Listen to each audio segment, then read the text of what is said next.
December 14th, 2019, Savannah, Georgia, the kind of old American city where the air itself holds memories. I remember standing at the foot of the Whitmore Hotel's marble staircase, clutching my invitation as if it could shield me from the moment I already knew was coming. The winter wind had followed me inside, cold enough to sting the edges of my eyes. Or maybe that sting came from something else entirely. I had arrived alone, and everyone could tell. The ballroom doors were open just enough for laughter to spill out polished, comfortable laughter that didn't need to make room for me. A string quartet played something soft, but the tension sat so heavy on my chest that the music felt far away. I stepped in.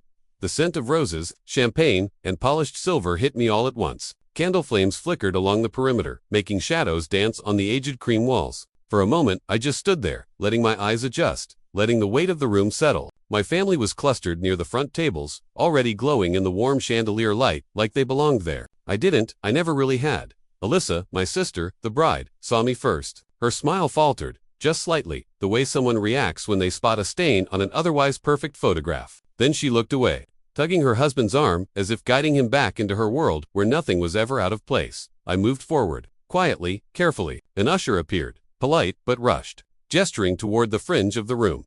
"Single guests are seated over here," he said, guiding me toward table 14, tucked near the emergency exit. A table people passed on their way to refill drinks, not one where they stayed. Great Aunt June sat there, eyes unfocused and hearing aids blinking. Across from her, a teenage boy tapped on his phone, AirPods drowning out the entire wedding. A wilted centerpiece drooped between them like it, too, had given up. The empty chair was mine. As I sat, smoothing the charcoal gray dress I'd chosen with such care, the realization settled deeper. I had dressed for a moment no one had planned to include me in. A small crack ran through me then, not loud, not visible, just sharp enough to shift something inside. I didn't know it yet, but the stranger who would freeze the whole room had already entered the building. From table 14, the wedding looked like a play I was allowed to watch but not participate in. The chandelier light didn't quite reach us. It dimmed right before our table, as if even the electricity knew where the important guests stopped. I watched Alyssa glide across the room, all sat in confidence and curated grace, while her friends circled her like bright planets around a chosen sun. Every so often, someone's eyes flicked toward me quick, assessing, politely puzzled. Alone guests were expected, yes, but apparently not me alone. The music shifted. A soft announcement followed. Dinner service would begin shortly. Around me, the clinking of cutlery started, muffled, distant. It took only a few minutes before the memories began pressing forward, uninvited, as they always did. The years of being the older daughter who handled responsibilities while Alyssa floated freely. The errands, the caretaking, the late nights filling in for our mother when she worked doubles, the quiet sacrifices that dissolved without witnesses. I swallowed. I wasn't here for attention. I never had been still. It hurt. Another crack, deeper this time, quietly splintered something I had spent decades holding together. A server approached our table with plates. He smiled at Aunt June loudly enough for her to hear. He didn't look at me, not really, just a polite glance to confirm I existed. Then he moved on. I tried to focus on my food, but the room's energy dragged my attention back. Near the head table, Alyssa leaned into our mother, whispering something. Mom's eyes followed the line of her daughter's gaze, straight to me. The expression that crossed her face was familiar. Restrained disapproval, wrapped in almost concern. The look she used when she didn't want to make a scene but wished I had made different choices. Her mouth tightened. Then she turned away. That one stung more than I expected. I looked down at my plate. I shouldn't have cared. I was 48 years old. Too old to be wounded by seating charts and glances. Too weathered to feel 19 again, in a room heavy with judgment and unspoken rankings. And yet, there I was. The bouquet toss was announced sooner than expected. The younger guest squealed, rushing forward. Alyssa's dress swept through the crowd, commanding every eye. I remained seated. From across the room, our mother watched me again, that same twinge of disappointment. Crack, that one echoed. Because in that moment, sitting in the dim light of table 14, I realized something with a quiet, startling clarity. No matter how much I had done for this family, I was always going to be placed on the outer ring. But the man who would change everything, he was already stepping toward me. I didn't see him at first. The bouquet had just left Alyssa's hands, arcing through the air in a perfect, practiced throw. The crowd erupted laughter, squeals, a few half-hearted jumps. None of it involved me, and I stayed exactly where I was, anchored to my chair at table 14. Then, the atmosphere shifted. It was subtle at first, a ripple in the social current, the way a room reacts when someone unexpected crosses a threshold. Conversations tapered, heads angled. Even the quartet's melody seemed to dim. I felt, rather than saw, someone approaching. A shadow stretched across the tablecloth in front of me, slow, intentional, certain. My heart nudged up against my ribs, a heavier beat than before. I lifted my eyes. There he was. Tall, composed, dressed in a dark suit that didn't match the wedding palette but commanded the room anyway. His expression wasn't eager or nervous or uncertain. It was focused on me. The entire ballroom froze in place as if he had walked in carrying a storm. I blinked, caught between confusion and something else I couldn't yet name. I searched my memory for a familiar face, a half-known acquaintance, an old coworker, a distant relative, nothing. But he kept walking straight past the gleaming head table, past Alyssa's stunned expression, past our mother's tightening jaw, straight to me. A hush spread like fog. He stopped beside my chair, lowering his voice just enough that the room strained to hear, even though he hadn't said a word yet.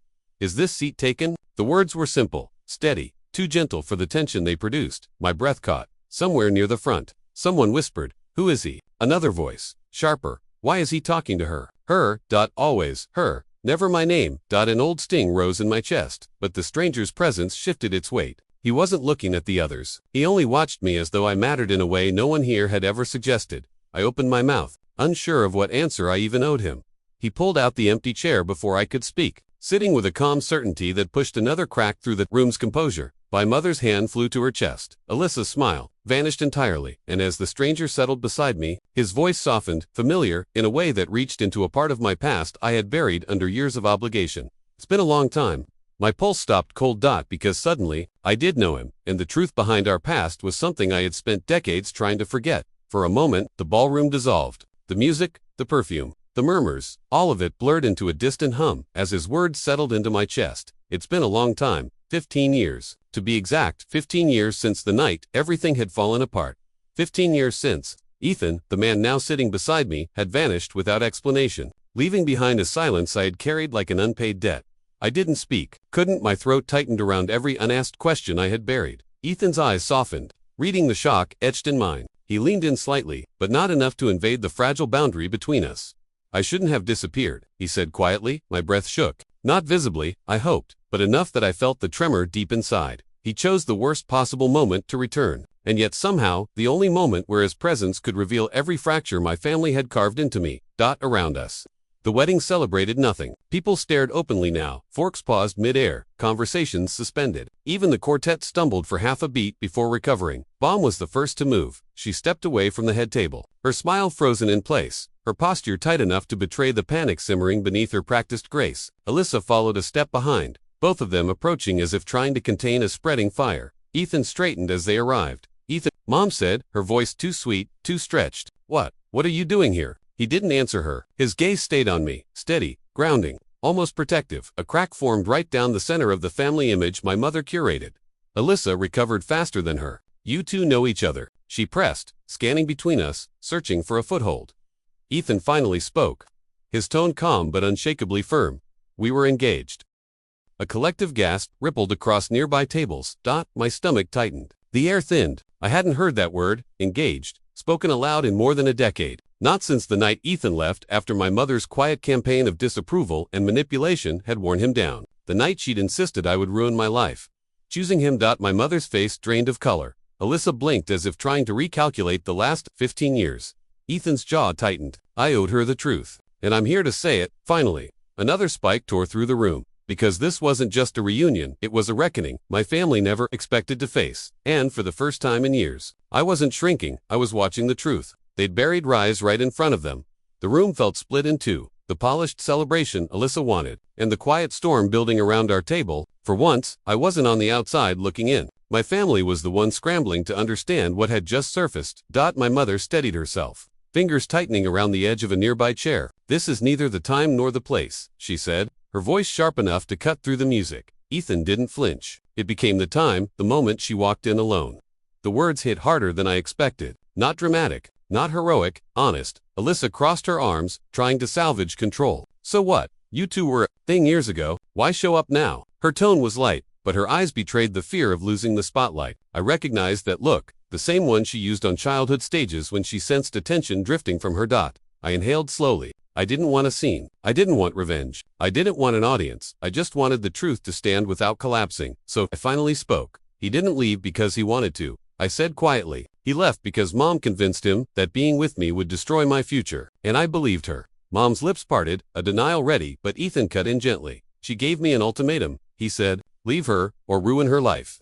The air cracked. A few guests looked away, uncomfortable with such naked truth. Others leaned forward, unable to tear their eyes away. My mother's face tightened with a mix of pride and shame, the two forces that had always shaped her choices. "I was trying to protect you," she whispered. "No," I said, my voice steadier than I felt. "You were protecting the version of me you wanted, not the woman I actually was." Silence followed. Heavy, necessary. Ethan stood. "If you want me to leave, I will." I came to apologize, nothing more. But something in me shifted then. Not a crack. A release. I rose from the chair, smoothing the dress that had once felt too formal, too hopeful. "I'm not asking anyone to stay or go," I said. "I'm asking for space to be who I am, with or without anyone's approval." Mom's eyes softened in a way I hadn't seen in years. Alyssa looked down, the first flicker of remorse crossing her face. Later that night, long after the bouquet had been claimed and the lights dimmed, Alyssa knocked on my hotel door. Her voice broke when she finally said, "I'm sorry. I didn't know. I should have asked." It wasn't forgiveness, but it was a beginning. The next morning, I returned to breakfast alone, not hidden, not assigned to the outer ring, but walking through the lobby on my own terms, and I realized something I should have learned years ago. Some rooms freeze when the truth enters, but the right people thaw with it.